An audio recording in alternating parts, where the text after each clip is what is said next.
They say success is the best revenge, but what they never tell you is success hurts more when it comes wrapped in silence. The city skyline shimmered in gold as the morning sun slid between towers of glass and steel. Below, traffic roared through the streets, impatient and loud, much like the life David Mitchell had built for himself. Everything about him screamed perfection. The tailored navy suit, the gleaming wristwatch, the corner office that reflected power back at him from every pane of glass.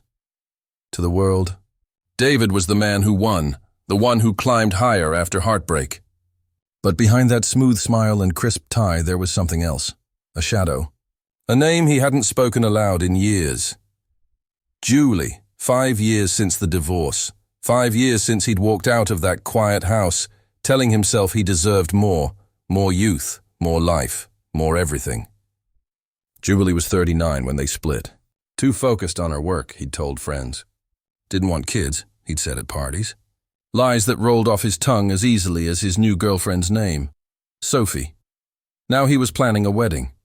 Not just any wedding, a spectacle. The kind that makes headlines, the kind that would trend on social media and make every ex regret ever letting you go. And that's exactly what he wanted. "Mr. Mitchell, there's a delivery for you," said Angela, his assistant, placing an ivory envelope on his desk. David glanced at it absently, still scrolling through his calendar. "Who's it from?" "No return address, hand-delivered." He frowned, picking it up. The paper was thick, expensive. The handwriting, elegant. Too elegant. He turned it over, and his chest tightened as he saw the name embossed in soft gold script. For a long moment, he didn't move. Just stared at the name like it was a ghost. He hadn't seen her since the divorce. Hadn't needed to. She'd disappeared quietly. No dramatic scenes, no public meltdown, no begging. That was the part that had always irritated him the most. She hadn't fought for him. She'd simply let him go. Now, after all this time, she was the one sending him an invitation. He tore the envelope open. "You are cordially invited to the grand opening of Anderson & Co., an international lifestyle brand. Venue, the Grand Hyatt Ballroom. Saturday, 7 p.m., David chuckled, a sharp, humorless sound, of course, he muttered. "She's opening a business." He leaned back in his chair, swirling his coffee. "And she wants me to see it." "She wants to prove she's doing fine." Angela glanced up, curious. "Something wrong, sir?" David smirked. "No, just an old friend trying to impress me." Ego is a funny thing. It makes you believe every move your past makes still revolves around you. That night, David told Sophie about the invitation. She was everything Julie wasn't. Younger, energetic, always laughing. 28 and glowing, the kind of woman that made men turn twice. As they sat in their penthouse sipping wine, Sophie's curiosity lit up her face. "Your ex-wife invited you?" "That's bold," she said, laughing.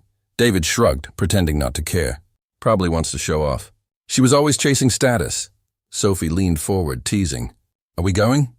David looked out the window, the city lights reflecting in his eyes. "Oh, we're going." "I wouldn't miss it for the world." He didn't say it out loud, but the truth pulsed underneath every word. He wanted to see what she'd become.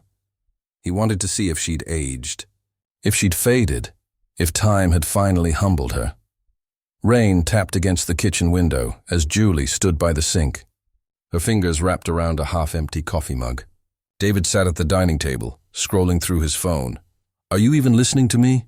she asked, her voice tired. "I heard you," he replied without looking up. "You're stressed about work again." "What else is new?" "I'm stressed because we're drifting apart, David. We don't talk anymore. You're always somewhere else." He set the phone down with a sigh. "Maybe that's because I'm tired of waiting for a life that's never going to happen." She frowned. "What's that supposed to mean?" "It means," he said, standing up, "I want a family. I want children." "You're too focused on your job to see that."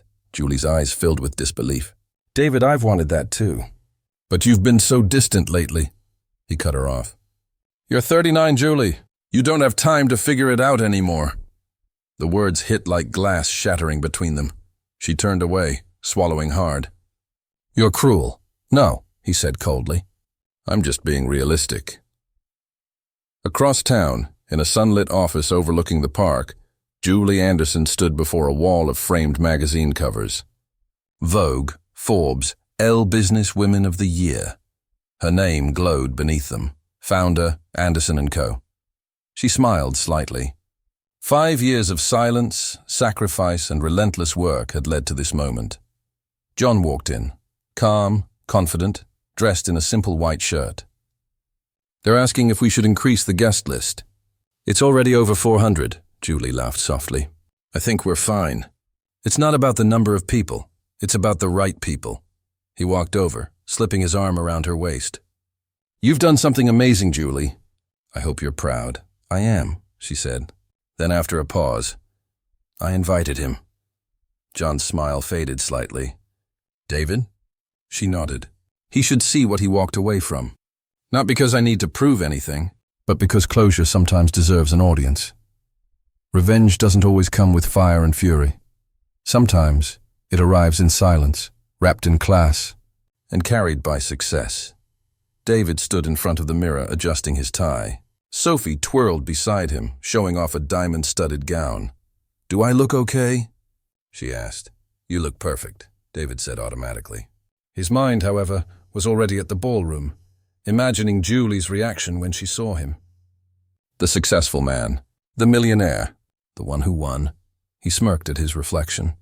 "Tomorrow," he whispered, "she'll finally understand what she lost." But what David didn't know was that he was the one about to be reminded. Some things you don't lose. You throw them away. He thought tomorrow would be his victory. But destiny had other plans. Because when you try to bury the past, sometimes, it drives up in a Bentley. Some nights change everything. Not because of what's said, but because of who finally walks through the door. The ballroom glowed under a sea of crystal chandeliers.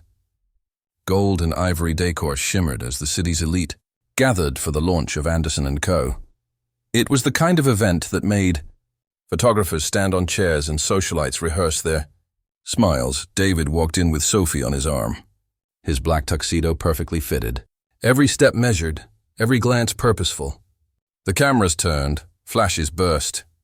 David Mitchell, venture capitalist, engaged a social media influencer, Sophie Reed, a reporter whispered to another. David smiled faintly. He liked being noticed. He always had. They moved through the crowd, nodding at familiar faces, sipping champagne.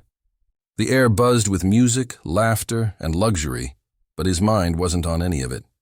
He was looking for her.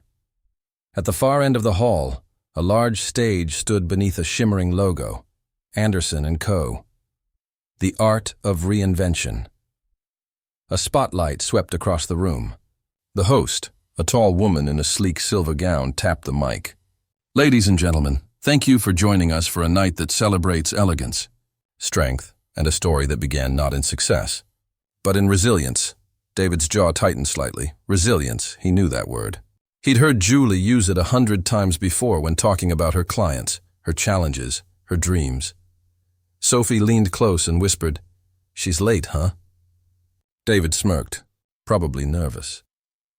He didn't realize that the entire room had already shifted their attention toward the grand entrance, where the faint echo of an engine hummed from outside. Outside the ballroom, a black Bentley Continental glided to a stop under the porte cochere. The crowd of photographers waiting outside turned instinctively. The driver stepped out, walked around, and opened the door. From the car emerged Julie, stunning, composed, radiant. Her gown shimmered under the lights, white silk laced with silver embroidery.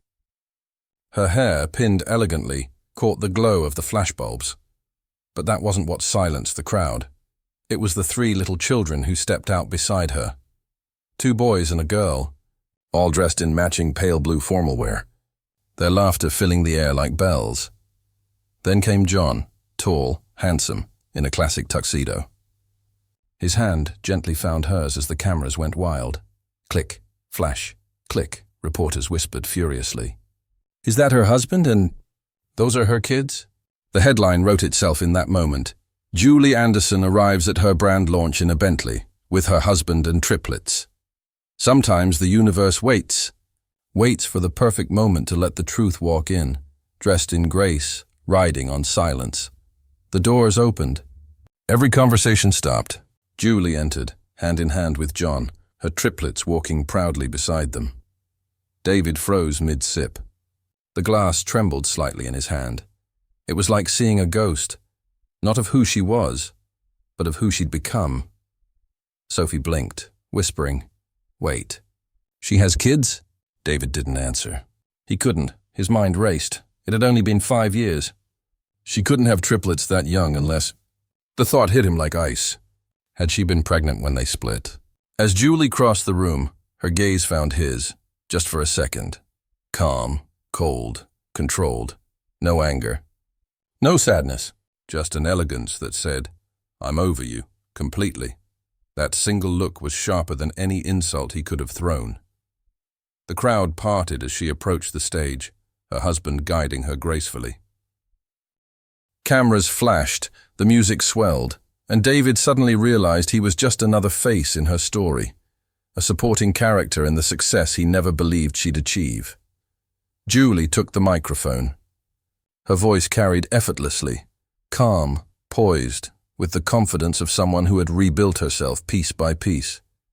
5 years ago, she began, I thought my life was ending. But sometimes what looks like an ending is just the beginning dressed in disguise. She paused, scanning the crowd. David's stomach twisted. He could feel her words directed straight through him. I lost people who thought I couldn't make it on my own. I was told I was too focused, too late, too old. But life is generous to those who refuse to give up. The audience applauded. Sophie clapped politely, unaware of the tension brewing beside her. Julie smiled softly. And tonight I stand here not to prove anyone wrong, but to thank the ones who doubted me, because they gave me the reason to become stronger. David felt his pulse quicken. It was subtle, graceful revenge, wrapped in class, dripping with power. Revenge doesn't need volume. It only needs presence, and hers filled every inch of that room. After the speech, the lights dimmed slightly. Waiters moved through the crowd serving champagne. Julie mingled effortlessly, her triplets laughing with John near the dessert table. David tried to focus on conversations, but every glance, every whisper, every camera seemed drawn to her. He caught fragments. Can you believe how successful she is now? She's glowing. Motherhood suits her. She came in a Bentley, you know. Sophie leaned toward him, smiling innocently. She's really... something. You two must have had history. David forced a grin. Ancient history. But his knuckles were white around his glass. As the night went on, Julie's assistant approached her with a guest list. Mrs. Anderson, one last RSVP came in late. A Mr. David Mitchell. Julie smiled faintly. Ah, yes. I remember, John glanced at her. You invited him? I did, she said quietly. And I made sure his seat was the best one in the house. John raised a brow. Front row? Julie chuckled. No, the very back, where he can see everything, but touch nothing. The best revenge isn't about making them suffer. It's about letting them watch, while you become untouchable. As the event ended, David watched Julie surrounded by well-wishers, media, and admiration. Her laughter echoed through the ballroom, genuine and light. Sophie tugged his arm. Babe, can we go? I think they're about to close the stage. He didn't answer. His eyes were fixed on the Bentley outside, the same car he'd once dreamed of owning. Now it waited for her. He finally whispered, almost to himself, She really did it. Sophie frowned. What? Moved on. And for the first time in years, the weight of everything he'd lost, respect, love, peace, pressed down like gravity. As the guests left, Julie caught sight of him lingering near the exit. She walked toward him slowly, graceful as ever. He straightened, forcing a smile. Congratulations, he managed. Thank you, she said softly. It means a lot that you came. I didn't expect... He stammered. You've done well for yourself. Julie nodded. Sometimes pain is the best teacher. He tried to sound casual. Beautiful kids. They are, she said. And they're loved.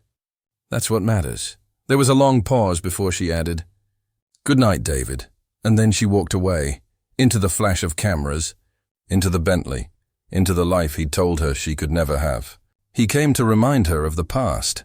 She arrived to show him the future, and as the Bentley doors closed, he realized, some losses don't destroy you. They rebuild you into something untouchable. For some people, silence is punishment enough. For David, it was the noise that followed the silence, the whispers, the headlines, the truth finally catching up. David's phone wouldn't stop buzzing. He blinked against the light, the room still spinning from champagne and humiliation. Each notification stung: news alerts, social media tags, gossip blogs. Headline: Julie Anderson stuns Atlanta society, arrives in Bentley with husband and triplets. He scrolled, pulse quickening, comment after comment. She's glowing. He must be kicking himself. Now that's revenge. Sophie leaned on the doorframe, holding coffee. "You've been on your phone for an hour." "Just catching up," he muttered. "On your ex?" He looked up, defensive. "It's trending everywhere." Her expression softened but cooled. "Then maybe close it before it ruins our morning." She left. The door clicked, a small sound. Yet it echoed louder than the ballroom applause the night before. At the firm, employees tried to act normal. But the gossip had already reached the elevators. Angela placed papers on his desk. "Morning. Mr. Mitchell." He caught her quick glance at his computer screen, still showing Julie's headline photo. "Something you want to say?" he asked sharply. "No, sir," she replied too fast. Retreating. When the door shut, David sank into his chair. The same skyline that once looked like victory now stared back like glass judgment. He had built this empire to prove he was right, and overnight, the narrative flipped. Later that afternoon, the lobby TV played an exclusive interview. Julie and John sitting together. Warm lights, calm smiles. Reporter: "Your brand launch broke every expectation. What inspired Anderson & Co.?" Julie: "Heartbreak teaches you value, how to rebuild, how to create from loss." Reporter: "And these beautiful children?" John: "They're our miracle, proof that life gives back when you least expect it." David turned the volume down, but the words wouldn't stop. Heartbreak. Loss. Rebuild. Each syllable felt like a mirror being held to his face. That evening, Sophie came home quietly. "People keep tagging me under her posts," she said. "It's awkward. She's milking attention." "It'll fade," Sophie hesitated. "She didn't look bitter, David. She looked happy." He laughed, brittle. "Happiness sells." She set her purse down. "Does it bother you that she moved on first?" He froze. "What kind of question is that?" "The honest kind." The silence between them stretched. Sophie's eyes said what her lips didn't. "You're still in love with the ghost you tried to bury." By the end of the week, David's investors were cautious. One canceled lunch. Another postponed a deal. "Bad optics," they said politely. The same magazines that once called him Atlanta's Golden Bachelor now featured side-by-side photos. Then, David Mitchell, the man who left the boardroom to find love. Now, Julie Anderson, the woman who built an empire from heartbreak. The contrast was brutal. He threw the magazine across his office. "All because of one night," he hissed. But deep down, he knew it wasn't one night. It was years of arrogance catching up. Across town, Julie sat with John on their balcony, city lights blinking below.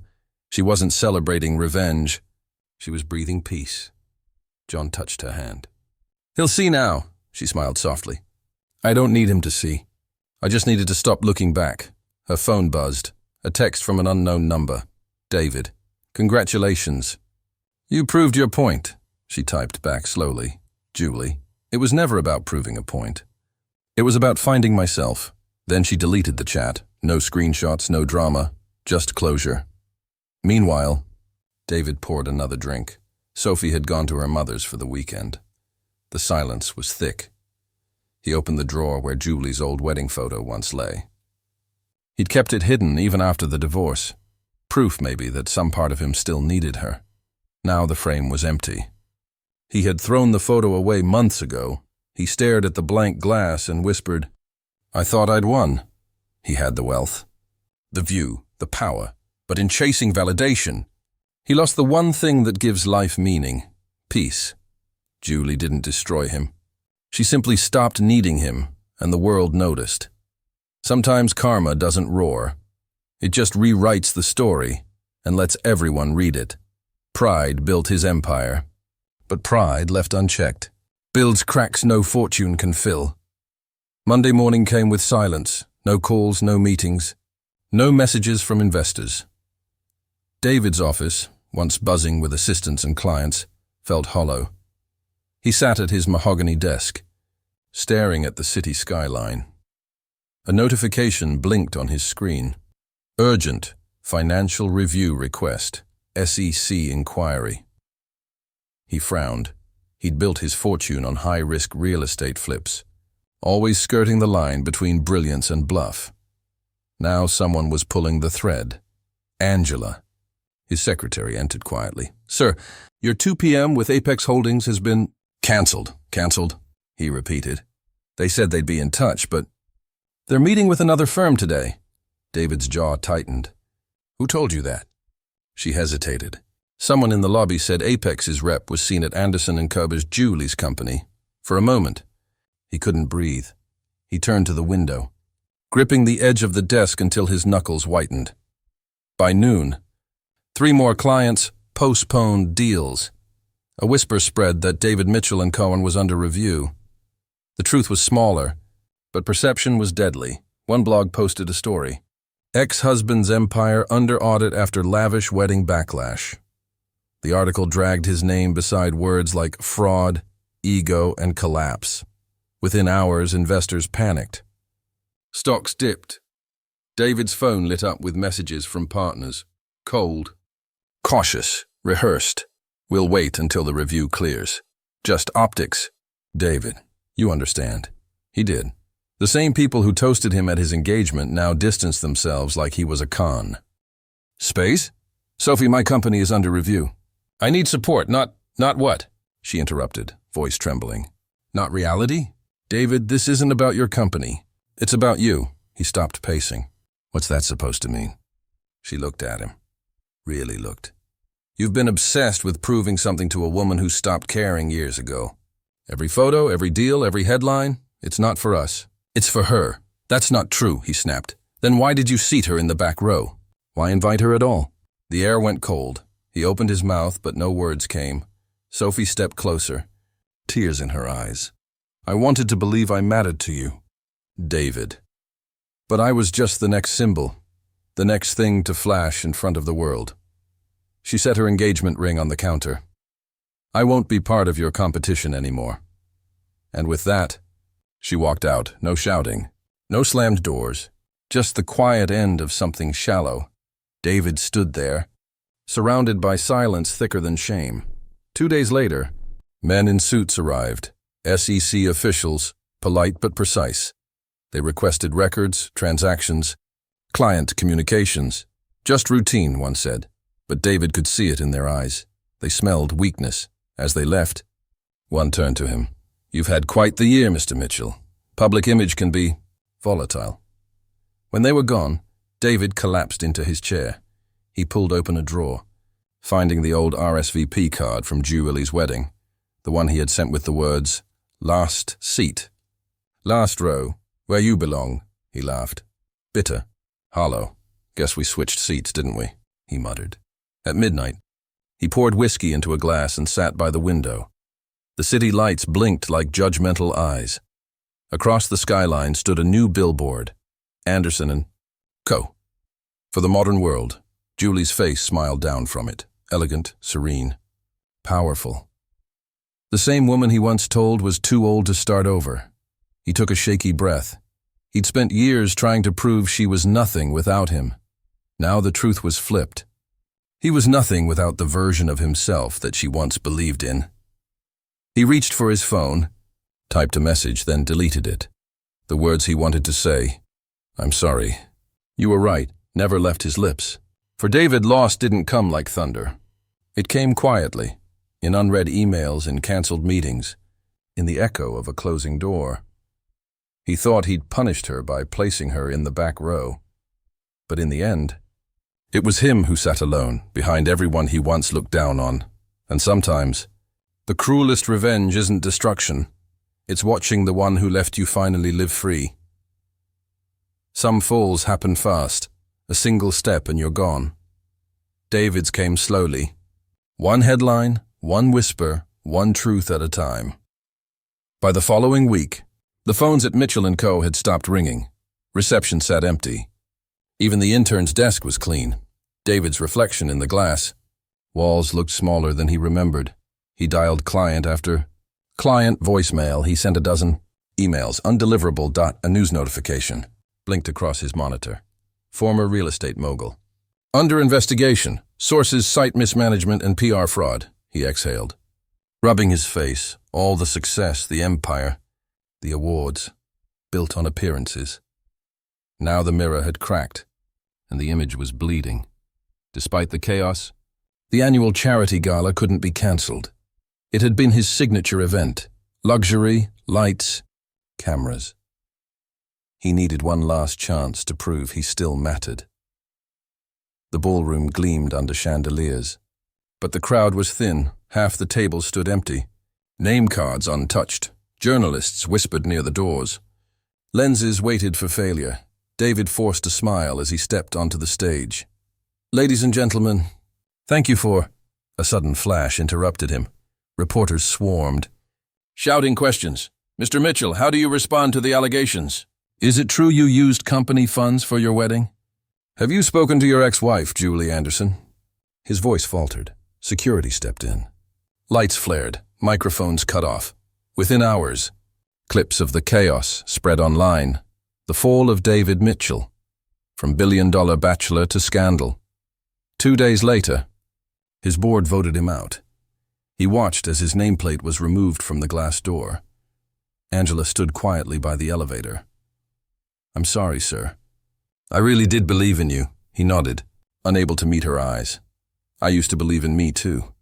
The elevator doors closed, sealing the sound of his downfall behind polished steel.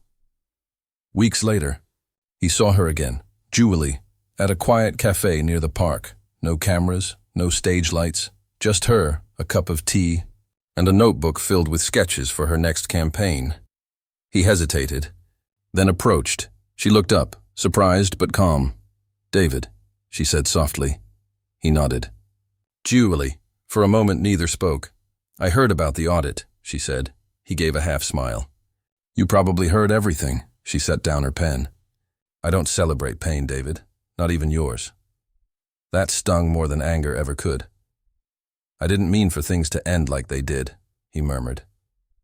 I know, she replied. But you meant every choice that led there.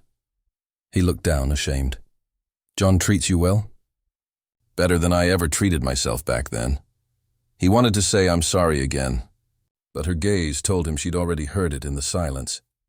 She stood, smiled kindly, and left him sitting alone, with the ghost of everything he'd ruined. The apartment felt colder now, furniture draped with sheets, boxes stacked by the door. The bank had reclaimed the penthouse. His cars were gone. He sat on the floor, looking out over the city one last time. Below, a billboard glowed. Anderson & Co. Build the life you deserve, he whispered to himself. She did. On the table beside him lay 2 items, Sophie's abandoned ring and Julie's RSVP card, symbols of everything he'd lost chasing validation. He picked them up, set them side by side, and finally turned off the light. When the world stopped clapping, he finally heard the truth. He'd mistaken applause for love, status for peace, victory for worth. Julie never had to destroy him. He did that himself. The moment he believed image was everything. Some stories end with revenge. Hers ended with freedom. His ended with silence. After the noise fades, what remains isn't revenge, it's peace. 3 years later, the city looked different. Billboards now carried new faces, new stories. And among them, one name shone steady. Julie Anderson and Co. Sunlight poured into the company's new glass headquarters. Designers moved through open spaces filled with plants and laughter. The kind of atmosphere success can't fake. Julie arrived quietly. No entourage, no press. She carried a sketchbook instead of a handbag. Her assistants greeted her with genuine warmth, not fear, not flattery. On her desk sat a framed photo. Her husband John with their triplets. Smiling in a vineyard, she traced the frame's edge. Grateful, not for wealth, for balance. That evening, she stood on stage at the National Business Honors. The host's voice echoed through the hall. Entrepreneur of the Year, Julie Anderson, for redefining resilience and integrity. Applause thundered. Julie's dress shimmered under the lights, but her speech was calm. I built this company after losing almost everything, and realizing that everything was never the right word. Success isn't about proving others wrong. It's about proving your piece right. The audience rose to their feet. Cameras flashed. But for once she didn't flinch. Every flash felt like closure. As the applause faded, a man in the back row lowered his head and quietly left. Few recognized him. A thinner, grayer David Mitchell. He watched from the hallway, hands trembling. He wasn't there for pity. He just needed to see the ending. For the first time, he understood. This was never her revenge. It was her release.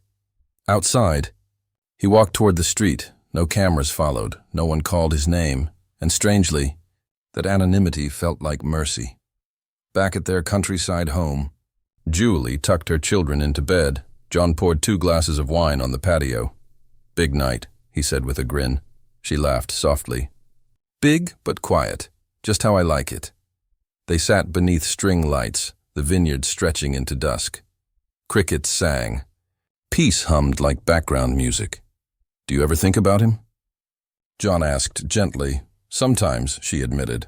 "Not with anger. Just gratitude, because without that storm, I'd never have found this calm." He smiled. "That's what I love about you. You don't carry the fire you planted." Days later, a small envelope arrived at her office with no return address. Inside was a single line in neat handwriting.